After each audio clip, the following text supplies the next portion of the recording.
Bonjour et bienvenue sur Marguerite TV. Je m'appelle Alexandre Caretti et aujourd'hui je vais essayer de vous emmener à la rencontre de fantômes qui m'ont permis d'ouvrir des questions que je vais essayer aujourd'hui en assez peu de temps de vous transmettre. Et la question principale, profonde et épineuse qui va un peu diriger tout cet événement, c'est la question: pourquoi est-ce si pénible d'être impuissant ?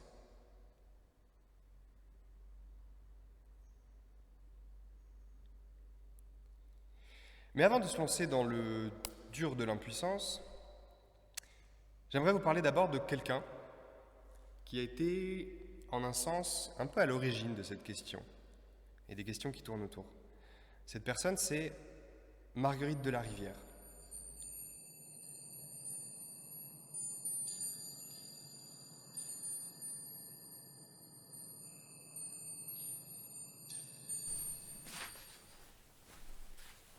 Les fantômes, c'est Marguerite.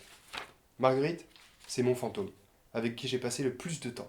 J'ai écrit un petit livre sur Marguerite, pour mes études, et je peux vous dire que Marguerite, je la connais presque mieux que je me connais moi-même. Marguerite, en 1597, elle est accusée et exécutée pour cause d'infanticide. Immédiatement, je me dis que l'infanticide, c'est un crime odieux et impardonnable, évidemment, à toutes les époques sans doute. Pourtant, j'apprends, juste après, que pas plus loin que le 19e siècle, en France, on tolérait l'infanticide. On tolérait pour une raison simple, c'est que, à défaut d'avoir une meilleure méthode de contraception, l'infanticide était encore le dernier recours pour ne pas avoir trop d'enfants. À ce moment-là, je me suis dit que peut-être que je tenais un petit truc avec ces fantômes-là, que je voulais rencontrer encore un peu plus de fantômes. Marguerite, c'est cet ensemble mi-camo militaire, mi-risible ciel qui s'ouvre sur une chemise fleurie monoprix pour femmes. À mi-chemin entre la force brute des uniformes de guerre, la couleur de nos nouveaux-nés garçons et la résille des soirées intimes d'adultes, la tenue de Marguerite raconte déjà ses contradictions.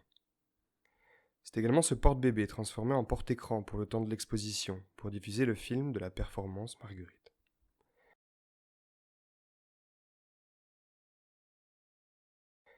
Marguerite, c'est aussi ce torse inspiré des armures romaines ultra-viriles, ici réduite à un énorme bijou rose et spongieux. La fonction de protection à la guerre s'est mue en fonction de réconfort tactile dans l'espace d'exposition. Nombreuses étaient les personnes du public à me demander de toucher.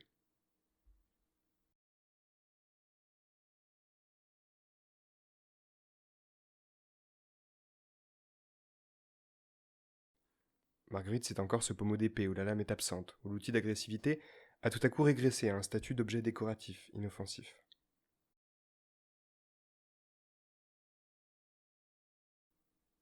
Marguerite, c'est ces moulages de pistils, disproportionnés et mous, contraints dans leurs braguettes.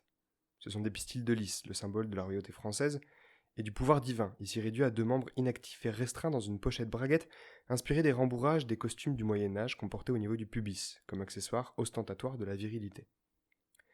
Lors de l'exposition Fiasco Chéri au 19 de Montbéliard, j'ai enfilé cette tenue et tous ses accessoires, et je me suis lancé dans la distribution de lait hydratant Mixa pour bébé. La vulnérabilité que Marguerite partait reconquérir s'étalait sur les mains des personnes présentes ce soir-là, sous la forme d'un liquide blanc et parfumé.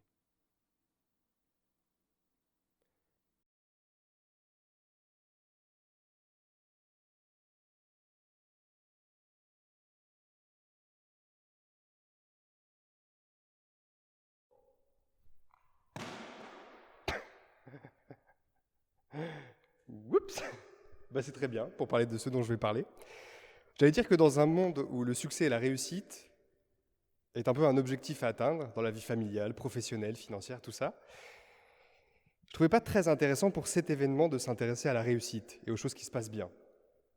J'ai plutôt décidé de m'intéresser à son contraire. J'ai décidé de m'intéresser à l'échec. Ça m'excite plus comme terrain de recherche. Et j'ai l'impression que ça me correspond plus aussi. Euh,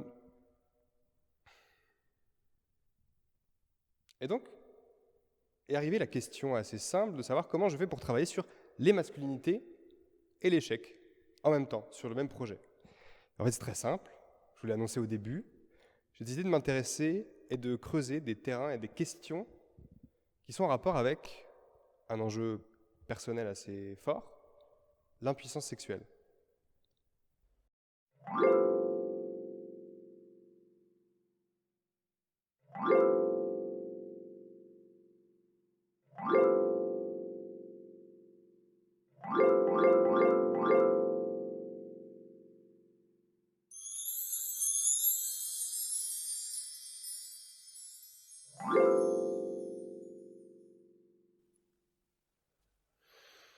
Bienvenue dans I Love Extra Tendresse.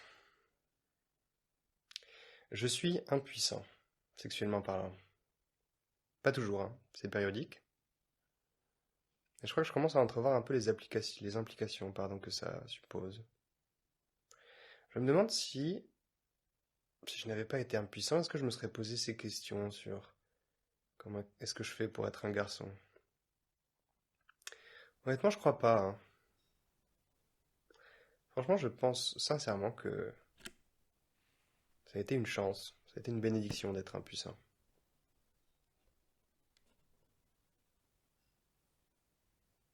Enfin, pas pour tout le monde, hein.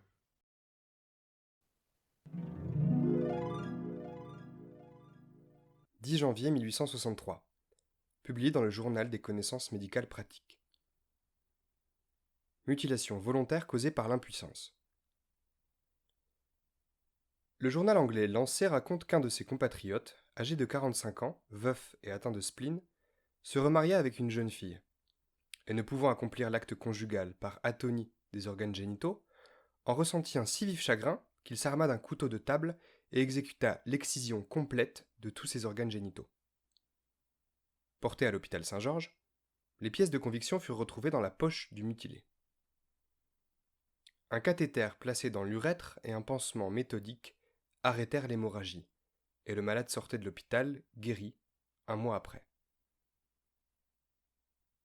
Nos annales judiciaires et les recueils de médecine mentale renferment une foule d'histoires de crimes dus à la même cause, et connues sous le nom d'aiguillettes nouées.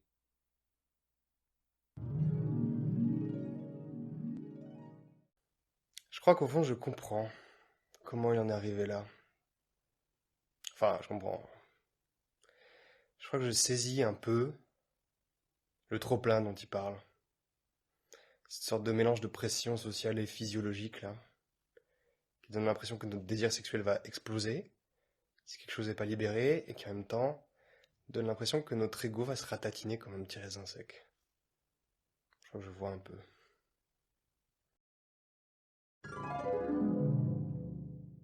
On peut lire dans le texte du divorce et de la séparation du corps depuis leur origine jusqu'à nos jours, écrit par Alcée Durieux, publié en 1881, l'histoire suivante.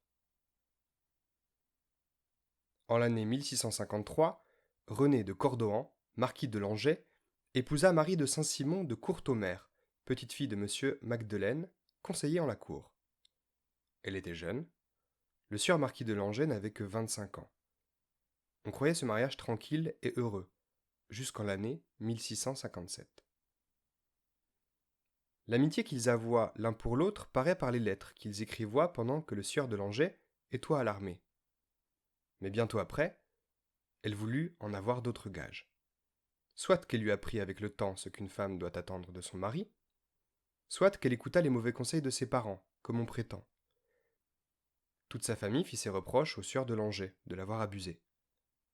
Ces remontrances étant inutiles, on eut recours à la justice. Ce fut apparemment sur ces circonstances que la demoiselle de Courtomère appuya sa demande en justice pour faire ordonner la dissolution de son mariage. Pour ôter les doutes, ou pour abréger tant de difficultés qui se rencontrèrent dans les procédures, le sieur de Langeais crut que le plus court était de demander le congrès. Le juge ordonna donc le congrès. Toutes les formalités requises y furent observées. 5 médecins, 5 chirurgiens et autant de matrones y assistèrent. Mais soit que le sieur de Langeais eût trop présumé de lui, soit que la honte eût fait en sa personne l'effet de la faiblesse, il est certain que le succès ne lui fut pas heureux, et qu'il y donna toutes les marques d'une véritable impuissance.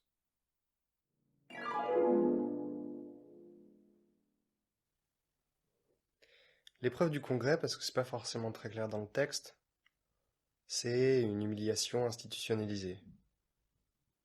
C'est un examen juridique qui implique de rassembler une quinzaine de personnes, des juges, des médecins, des avocats, des curés, devant un lit, pour demander au mari accusé d'impuissance de faire assaut de sa femme. Évidemment pas facile d'avoir une érection devant une quinzaine de vieillards, quoi. Compliqué, compliqué. Au passage, avoir l'aiguillette nouée, c'est une jolie manière de dire qu'on a une dysfonction érectile.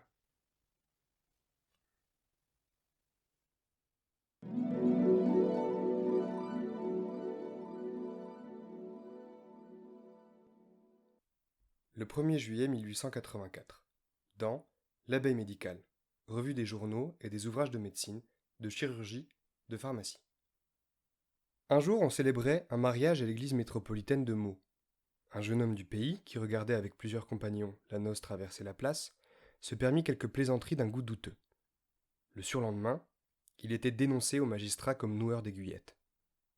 Nous nous plaignons aujourd'hui de la lenteur des instructions criminelles. Elles étaient expéditives en ces temps-là. La torture donna les effets qu'on en attendait. L'inculpé avoua être allé au sabbat, avoir conversé avec le diable, fabriqué des poisons, jeté des sorts. Il en fallait moins pour motiver une sentence. On le condamna au bûcher. Le jugement fut cassé en appel à Paris, parce que les magistrats trouvèrent la peine trop sévère. Tenant compte de l'âge du coupable, de ses bons antécédents, des circonstances qui l'avaient conduit à la sorcellerie, ils le condamnèrent à être pendu d'abord, brûlé ensuite. Il était rare que ces sortes d'affaires ne frappassent qu'une personne. Meaux eut plusieurs exécutions capitales, comme Dole, Blois, Tours et Poitiers.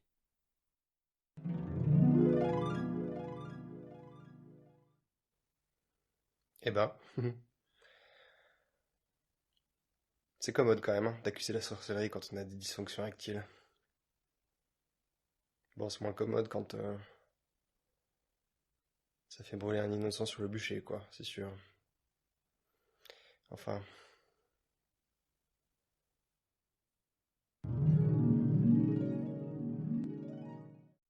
Lu dans Le Petit Albert, publié pour la première fois en 1668.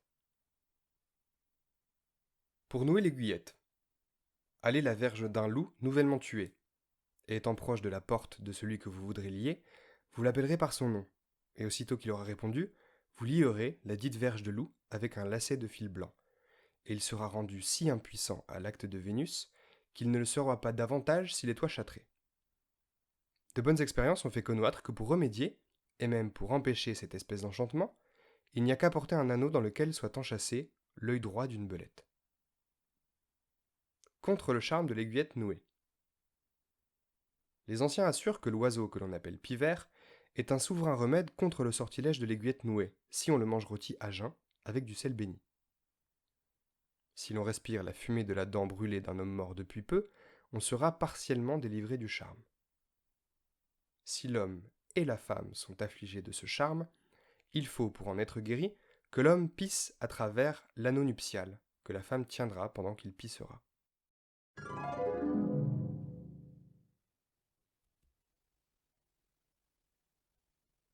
Il y a des alternatives, quoi. Mais est-ce que plutôt que de trouver des alternatives pour contrer l'impuissance, pourquoi est-ce qu'on ne chercherait pas des alternatives dans la manière dont on pense l'impuissance?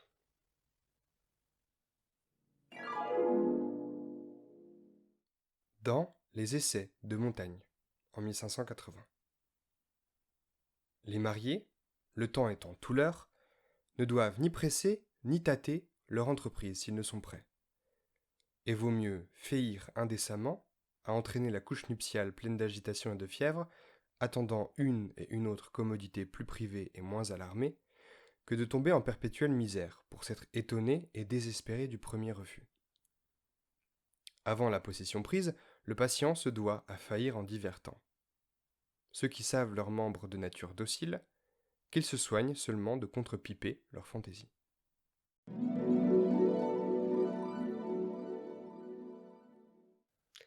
Eh bien merci Montaigne d'avoir pris la défense du membre mou. C'est gentil de ta part, très sympa. Je me sens presque un peu soulagé.